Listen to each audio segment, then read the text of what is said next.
Most medical students feel they underperform because they don't know enough. And certainly you do have to know a large number of facts. The power of facts is multiplied if you know how to use them.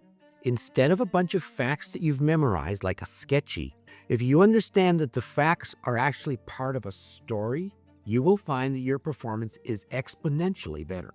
Today, I want to show you the power of having the same number of facts, but telling them through a mental image for which you have a story. So I'm going to do one in pathophysiology. We're going to talk about right ventricular heart failure, and I want to do one for structure function. I want to show you how I set up how I think about lung. I want to explain how I think about right ventricular congestive heart failure. And I always start with a picture of the heart, and I don't just use any picture, I use the long axis view from echo. And I start by drawing the annulus fibrosus. You don't have to, I like it. It gives me a very clear orientation between atrial and ventricular, and you can see as I draw it why it helps. Now you notice this isn't actually what the annulus fibrosus looks like. I never let complete accuracy get in the way of a functional way of thinking about it. If I was really going to draw the annulus fibrosus, it would look like this. They're actually not complete circles and they go up and include the valvular structure, but drawing the circles is kind of fun. It works really well as long as you remember in your line. It's not exactly right. And then I draw in my thick-walled, high-pressure left ventricle, my thin-walled, compliant right ventricle, which you notice is applied against the dominant left ventricle. Then I draw my left atria. Don't forget the pulmonary veins. Those are what we used for congestive heart failure. And then I do the right atrium. And you can see up here, I've got my superior vena cava and my inferior vena cava. So let's build in right ventricular failure. Right off the top, remember, right ventricular failure always comes because there's an increase in pulmonary artery pressure. That's going to be what your low pressure right system has to drive against, which is just like hypertension, except now it's the pulmonary artery. And you can imagine it's going to go through the same sequence as any other organ. It's going to start with homeostasis, which when we say heart, that's neurohormonal. Neuro is sympathetic nervous system, hormonal is the RAS system and other hormones. After that is inadequate, then we're going to go to adaptation. And for some reason, probably legacy, heart has its own name for adaptation, which is called remodeling. So the first thing we're going to see is it's going to undergo hypertrophy. So you're going to have a thickened right ventricular wall. But then from adaptation, we're going to go into failure, meaning the heart cannot pump out the volume coming into it. And that then is going to be the definition of failure, which is an increase of end diastolic volume and or pressure. And that's going to be transmitted, so we get an increase in right atrial pressure. And that's going to get transmitted up the superior vena cava and down the inferior vena cava. And you can appreciate, well, now we have to draw the rest of the anatomy. So here's my diaphragm, here's my inferior vena cava, and right underneath that is my liver. So that pressure is going to come behind the liver. Here's my inferior vena cava, and that pressure is going to be transmitted into the liver parenchyma. And there's more, right? Because below this comes my iliacs. And so that's going to get transmitted into the leg. Well, now we can see the whole story, can't we? Pressure gets transmitted. There's no valves in the vena cava system. So I'm going to get hepatomegaly. And that pressure is going to be driven into the hepatic veins. If I cut across the liver, that gives me my nutmeg liver. And it can compromise liver function, but it never gets all the way to failure and cirrhosis. And then in the leg, when that pressure is greater than 10 millimeters mercury, you notice for the left side it was 20. That's because you have a vertical column already of 10 just from the whole pressure of the inferior vena cava column. So from that, I'm going to get to edema. And remember, if we push on the liver, that pressure is going to get reversed and get transmitted up. And that's going to give us our reflux up into jugular venous distension, hepatojugular reflux. But when your patient presents, the commonest presentation is going to be edema. So when we think of right ventricular failure, we think of a chief complaint of edema. And when we say, what's the differential diagnosis of edema, we're going to go straight to our Starling's forces, which is hydrostatic pressure is slightly dominant out and oncotic pressure, 80% albumin, is in. And now we can see what our diseases have to be. It's a really nice way to remember your differential diagnosis. Increased hydrostatic pressure, right where we are, right ventricular congestive heart failure. And then number 2, chronic kidney disease. You lose control of your volume, increased blood volume equals increased pressure equals edema. On the oncotic side, we have two diseases that are going to decrease our albumin. Obviously, first is going to be you lose it through the kidney, and that's our nephrotic syndrome. And then the second is we stop producing it, we lose it into our ascites, and that's going to be cirrhosis. Well, how are we going to do that differential diagnosis? Chronic kidney disease, yep, that's got to be lab testing. You're going to do your serum creatinine and your GFR. Nephrotic syndrome, that's going to be your urinalysis, and you're going to show the proteinuria. So really the differential diagnosis at the physical exam level is between congestive heart failure and cirrhosis. Well, today we're talking about congestive heart failure. So we can see what we're going to find on physical exam. We've already discussed edema. We've already discussed hepatomegaly and the hepatojugular reflux, but always and ever, the key is going to be right here, which is our jugular venous distension. There is no discussing right ventricular failure if you can't do that. So let's take a look at what that looks like. When we say, how do we do the jugular venous distension? We're starting down here. Here's our right atrium. And coming off it, there's going to be my superior vena cava. And that's going to branch into the two branches here. So we're going to see our brachial vein here and our superior vena cava going into our jugular vein. This is going to be our internal jugular vein, because our external jugular vein is going to be here. And this really matters, because you can see if I'm going to draw my clavicle, we can see that the bone goes under, right? That's why this is the subclavian vein. But once we draw in our sternocleidomastoid muscle, it's going to cover all of this. So the one that's really easy to see is here, which is our external jugular, but we only see a little bit of our superior vena cava. Some of them feels really confident looking at the external jugular, but look at the problem. It is a long way, and it's at right angle to the superior vena cava. So internal jugular is better. It's just a lot harder to work with. The other problem that it has is it runs right alongside the carotid, and the carotid pulses. So now all of a sudden, it's really easy to see the pulsing of the carotid and really easy to think you're looking at the superior vena cava. You're not. So what do you do about that? Well, there's a number of techniques, none of which are surprising, and they're only so-so for usefulness. The carotid is high pressure. It's an artery. So it doesn't compress with your big fat finger as easily as your superior vena cava. The other is your superior vena cava really pulsates with atrial phenomena, whereas your carotid, that's ventricular. So you can put your finger on the radial pulse and coordinate it with your carotid. These are all techniques that tell you it must be a little bit confusing. So how do we work with the jugular vein? You want to think about your patient lying flat on a board. So let's just draw a patient here. Here's a head. And you notice none of these pictures have to be very good, do they? So here's our patient coming down here, lying on the bed, and there's our chest. So this is going to be our angle of Louis. And I point out, you notice I'm drawing them. It's very important you draw them, because there is a proprioception cognitive learning center. When you draw something, it's more than just showing that you know it. You're going to a different part of your learning, and it's better and it's stickier. So here I've drawn my patient lying down. We're looking from the right side. So here's going to be the right side of your heart. And here's going to be my right atrium. And it's going to come up here with my jugular system.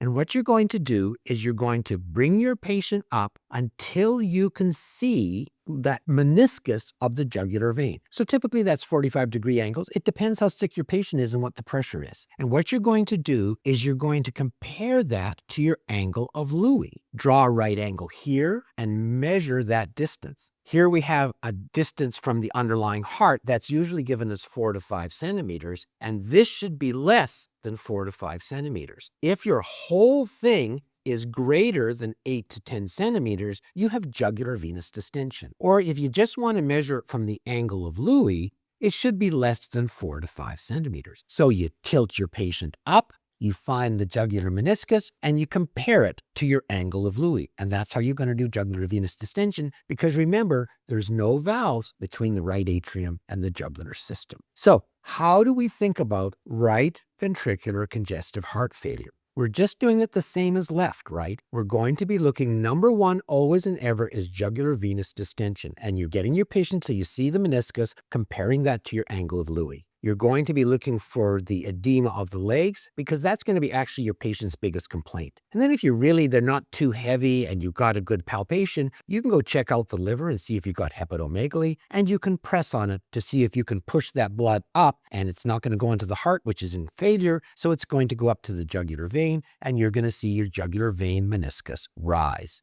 And then when we're talking about what is the etiology, once you've established right ventricular failure, you're going to say, what has increased the pulmonary artery pressure? And the number one is going to be it's backed up behind the left ventricular congestive heart failure. So go looking for your pulmonary edema crackles. Number two in the States is always related to smoking. So COPD giving me cor pulmonale. And then number three is much less common. It's all over the map. There's lots of lists here. Mostly what I've seen has been recurrent pulmonary emboli, which showers over the years, and you lose enough of your pulmonary vasculature that then you get an increase in pressure. And then after that, we go into a long list of the others. So that's how I think about right ventricular failure. Next, what I want to show you is I want to show you how I set up how I think about lung. When you start a new system, it's structure function. Well, how do you think about that structure? And some systems, it's really important. Some systems like endocrine, a lot less important. Lung, if you set it up right, everything becomes really easy. Watch how this is going to work. Because when I say, what are the chief complaints of lung? There's only two. It's either going to be shortness of breath or it's going to be cough. Well, watch how I'm going to set this up. Shortness of breath, you're going to say it's either obstructive or restrictive. Well, that sounds pretty good, doesn't it? So how are we going to set it up so that it clinically works? This is how I do it. I start in the upper tree. There's my larynx, and I'm coming down to my main stem bronchi. Then I'm going to have my bronchi. Then I'm going to have my bronchioles. And then I'm going to have my terminal respiratory unit. And if you just want to call that alveoli, that works fine. Laryngotracheobronchial, it's only your main stem bronchial. Here are my bronchi. Here are my bronchioles. And here's my terminal unit. Let's just call it alveoli. It's more than that, but that's how we think about it. Then we say, tell me how I think about each of this. Well, the big idea behind the laryngotracheal is this is going to have the same histology as everybody else. But remember, this is where we're going to get all of our laryngeal edema. So that's how we think about that. Anything that affects the cords is going to give you hoarseness. The bronchi have two things you should know. They have cartilage, which means ultimately they can never be constricted all the way down because you have that nice springy cartilage in it. And the second is they have mucus glands. We're going to need those for our diseases. When we come to the bronchial, they don't have glands, but what they do have is smooth muscle. And then the alveolus, this is where we think about our gas exchange. So we said, let's break this into obstructive restrictive. Do you see what we've done here? Absolutely. Here's my obstructive and here's my restrictive. Yeah, that works pretty well anatomically, doesn't it? Now let's go to our next step. Your patient has shortness of breath. The next thing you're going to do is auscultation. Well, let's talk about what that's going to look like. We said that the laryngotracheobronchial, this is where we're going to get all of our laryngeal edema. It starts in the supraglottic, above the vocal cords, but if it's really severe, it'll be on both sides. What does that sound like? Well, this is going to be your stridor. Not hard, just got to recognize that's possible. When we say, what do we hear in the bronchi? Well, here we come with mucus. So these are going to be our rhonchi. People always say this sounds like an organ gurgling. But remember, it's mucus, so if you get your patient to cough, it will clear. When we talk about smooth muscle, now we have wheezing. So anytime we have wheezing, you know it's got to be bronchospasm and bronchiolar disease. And then when we come to the alveoli, we have crackles. These are not the crackles of left ventricular failure. Those are described as little champagne bubbles. These are described in the restricted diseases as the tearing of Velcro. I'm not good enough to do it, but I've been told that others, that's what it sounds like. Look how powerful this is. Your patient comes with shortness of breath. You're automatically thinking obstructive restrictive. You do your auscultation, and you know where you are in your diseases. So let's just talk about some of those diseases. If I said to you, let's just talk about some of our infections. When you have the 2-year-old come in with stridor, you know exactly what that's got to be. That has got to be croup. That's what croup is stridor. And that's going to be our parainfluenza virus, number 2 cause of lower respiratory disease. When we talk about the rhonchi and the bronchioles, this is going to be the exacerbation in your COPD. It's also going to be the start in your debilitated patients of bronchopneumonia, in which the inflammation starts here, and when this all gets obstructed by mucus, it's going to back up into the alveolus. Bronchoalveolar pneumonia. When we talk about the wheezing, that little 2-year-old, same 2-year-old comes in, absolutely unequivocally, you are going to be in respiratory syncytial virus. That's our number one. From a clinical perspective, that's very helpful. But think about any exam question. It's going to be a 2-year-old with wheezing. There's only one choice. And then when we come to restrictive, now we're talking about our pneumonias. And our pneumonias are going to be two type, right? Lobar and atypical. Well, you got to admit, that's pretty practical, isn't it? Let's take a whole nother way of thinking about this. Let's take a look at smoking. When I say what does smoking do in the laryngotracheal bronchial tree, this is going to give us squamous metaplasia. Same thing in the bronchi. Again, we have squamous metaplasia, but we also get chronic bronchitis. We're going to get hyperplasia of those glands from the irritation. When we come to the smooth muscles, here we're going to have respiratory damage. It's not mucus anymore. Now it's going to be inflammation to fibrosis. So when we talk about smoking in the bronchioles, it's inflammation to fibrosis. And when we smoke down in the alveoli, this is where we're going to have septal loss. Let's just look at the pathology of that. Squamous metaplasias are all inherently unstable. So there's your cancer. The glandular hypertrophy in mucus is going to give me the productive cough of chronic bronchitis. When we talk about the interstitial inflammation closing and loss of bronchioles, this is going to give us respiratory bronchiolitis, and this is going to be an end-stage way of dying in our COPDs. And then our septal loss is going to give us emphysema, and of course we get our adenocarcinomas. Again, we have cancer, COPD, with both cough and emphysema.